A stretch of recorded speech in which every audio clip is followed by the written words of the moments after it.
Bismillahirrahmanirrahim. Assalamualaikum warahmatullahi wabarakatuh.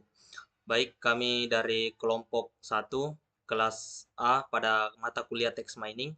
Kali ini kami akan mempresentasikan tugas besar kami yang berjudul Analisis Sentimen Komentar Pengguna Terhadap Game MOBA Lokapala di Google Play Store menggunakan algoritma support vector machine.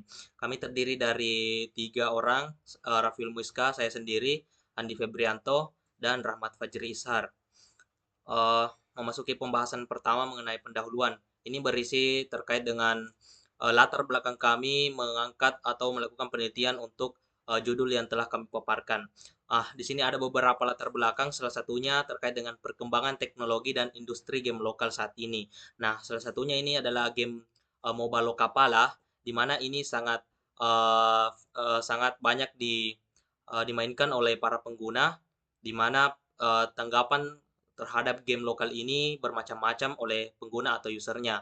Nah, salah satu tujuan penelitian ini adalah memberikan gambaran kepada pengembang game ini atau memberikan rekomendasi terkait dengan komentar-komentar para pengguna apa-apa yang harus mereka benahi untuk pengembangan game selanjutnya dan mendukung pengembangan game lokal Indonesia untuk tetap melokal bahkan tetap berkembang di era saat sekarang ini.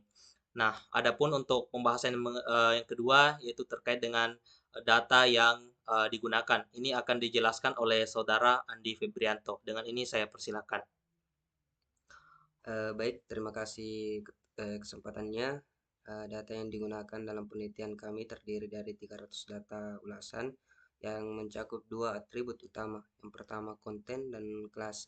Konten mengacu pada teks ulasan yang diberikan oleh pengguna, sedangkan kelas mengacu pada kategori atau label yang diberikan untuk setiap ulasan, misalnya positif, negatif, ataupun netral. Data ini dikumpulkan melalui proses scraping menggunakan library Python seperti Beautiful Soup dan Selenium. Proses scraping dilakukan dengan mengambil ulasan pengguna game mobile, yaitu Lokapala di Play Store.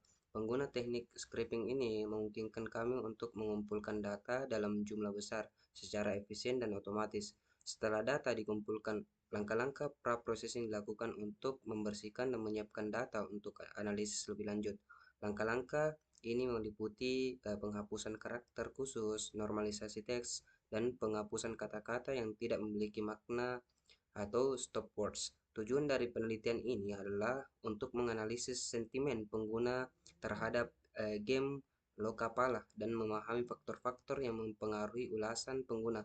Hasil analisis ini diharapkan dapat memberikan wawasan berharga bagi pengembang game dalam meningkatkan kualitas dan pengalaman pengguna. Baik, itu saja yang dapat saya sampaikan. Saya kembalikan kepada moderator. Baik, itulah tadi penjelasan mengenai data. Selanjutnya, penjelasan mengenai metode dalam penelitian kami yang akan dijelaskan oleh Saudara Rahmat Fajri Ishar. Dengan ini saya persilahkan. Baik, terima kasih atas kesempatan yang telah diberikan. Di sini saya akan menjelaskan mengenai metode yang digunakan. Metode pada proses klasifikasi ini melibatkan beberapa tahapan yang dimulai dengan pengumpulan data. Setelah data dikumpulkan, tahap selanjutnya adalah pre-processing. Pre-processing ini mencakup beberapa langkah yang penting, seperti tokenizing untuk memecah teks menjadi kata-kata individual, folding untuk mengubah semua huruf menjadi huruf kecil, stop words removal untuk mengubah kata-kata umum yang tidak memiliki makna khusus, dan stemming untuk mengembalikan kata-kata ke bentuk dasarnya. Setelah proses pre-processing selesai, data yang telah bersih kemudian diberi bobot menggunakan metode TF-IDF yang membantu dalam mengukur pentingnya setiap kata dalam dokumen. Selanjutnya, data dibagi menjadi dua, ada data training dan data testing. Data training ini digunakan untuk melatih model SVM, sementara data testing digunakan untuk menguji performa model dari model SVM tersebut. Model SVM yang telah terlatih kemudian digunakan untuk mengklasifikasikan komentar. Skor SVM akan menentukan apakah suatu komentar dikategorikan sebagai positif atau komentar negatif. Kemudian hasil dan pembahasan.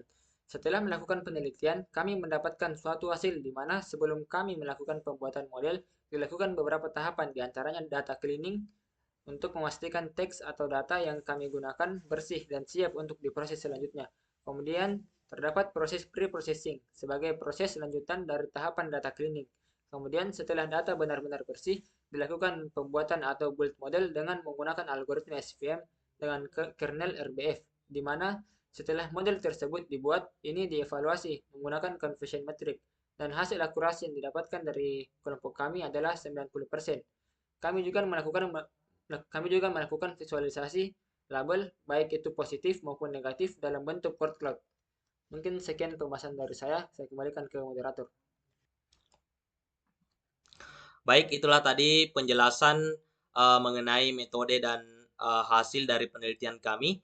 Sebagai akhir atau konklusi atau kesimpulan yang dapat kami tarik bahwa dengan menggunakan algoritma support vector machine dengan menggunakan atau melakukan analisis sentimen, ini kami menggunakan kernel RBF. Kami beranggapan atau kami memberikan suatu kesimpulan bahwa algoritma ini efektif dalam mengklasifikasikan komentar pengguna terhadap game MOBA Lokapala di Google Play Store. Dari 300 data yang kami kumpulkan, ini terdiri dari 180 baris data negatif dengan kelas negatif dan 120 baris data dengan kelas positif. Nah, model kami mencapai akurasi 90%. Tentunya ini kami uji atau kami evaluasi menggunakan teknik evaluasi confusion matrix. Nah, proses ini membantu memahami persepsi pengguna dan mengidentifikasi aspek-aspek game yang mendapatkan apresiasi atau kritik. Harapannya kami dapat memberikan gambaran ke pengembang atau developer untuk dapat meningkatkan kualitas dan kepuasan pengguna serta memperkuat daya saing game di pasar lokal maupun global. Itulah tadi penjelasan dari kelompok kami terkait dengan penelitian yang kami lakukan. Selanjutnya, sebelum kami akhiri, di sini kami akan memperlihatkan demo proyek yang telah kami lakukan. Baik, selanjutnya demo proyek. Nah, pada proyek kali ini di Google Colab kami membuat beberapa section untuk membuat atau membuat model. Yang pertama ada section install library. Ini dibutuhkan untuk menginstal semua library yang dibutuhkan. Kemudian ada section data gathering atau memuat data yang akan digunakan kemudian ditampilkan dan memilih atribut apa saja yang akan digunakan untuk proses selanjutnya dan juga mengecek data yang missing atau data yang duplikat. Nah, setelah itu di sini ada section data cleaning. Nah, ini fungsinya untuk membersihkan data untuk agar data ini bisa digunakan untuk proses selanjutnya secara baik. Nah, di sini terdiri dari beberapa langkah, yaitu langkah pertama membersihkan data teks dari tanda baca dan angka. Ada untuk menghapus hashtag, menghapus spasi berlebih, dan menghapus kata-kata yang berulang dan sebagainya. Kemudian data tersebut ditampilkan dalam bentuk atribut baru yang di sini atributnya kami beri nama isi. Kemudian selanjutnya ada section normalisasi. Normalisasi ini berfungsi untuk menormalkan kata-kata yang telah dibuat sebelumnya menjadi kata yang lebih normal. Di sini contohnya ada DR, ini akan diubah menjadi kata normalnya yaitu dari dan sebagainya. Kemudian setelah itu dilakukan normalisasi dan dimuat dalam bentuk atribut baru. Di sini ada normalisasi, ditampilkan outputnya. Nah, kemudian ada section text pre-processing atau pra-pemrosesan data. Ini terdiri dari proses tokenizing, kemudian proses stop word atau menghilangkan kata penghubung.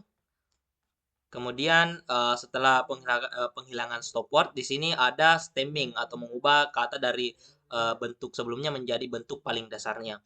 Setelah semua proses pre-processing ini selesai dan data benar-benar bersih, di sini dilakukan pengecekan kelas atau data kami. Di sini terdiri dari dua kelas, ada kelas negatif di mana datanya 180 dan kelas positif datanya sebanyak 120. Untuk perbandingannya itu 60 banding 40. Kemudian setelah itu dilakukan visualisasi masing-masing kelas dengan menggunakan teknik word cloud. Di sini ada word cloud untuk sentimen positif dan ada word cloud untuk sentimen negatif. Nah, setelah itu terdapat section untuk preparation data, yaitu dengan langkah awal di sini kami menggunakan pembagian atau splitting data, di mana data dibagi menjadi data training dan data testing, di mana untuk pembagiannya itu 80-20, 80% untuk data training dan 20% untuk data testing. Nah, kemudian selanjutnya ada vektorisasi dan menggunakan TF-IDF vectorizer untuk pembobotan kata atau term. Kemudian ada section modeling. Modeling di sini kami menggunakan model SVC atau membuat build model menggunakan algoritma SVM dengan kernel RBF. Kemudian setelah model dibuat, ini disimpan dalam bentuk joblib. Nah, setelah model dibuat, di sini ada section evaluate untuk mengevaluasi model. Di sini dapat dilihat evaluasi yang dihasilkan oleh model kami yaitu 0,9 atau 90% dengan menggunakan teknik evaluasi confusion matrix. Di sini tampilkan tabel confusion matrix-nya. Kemudian dilakukan export model. Model yang telah disimpan itu di-load kembali, kemudian dicoba apakah model ini dapat memprediksi kelas yang benar. Di sini misalnya kami menginputkan suatu sentimen atau komentar, misalnya saya tidak menyukai gamenya, dan dijalankan ulang.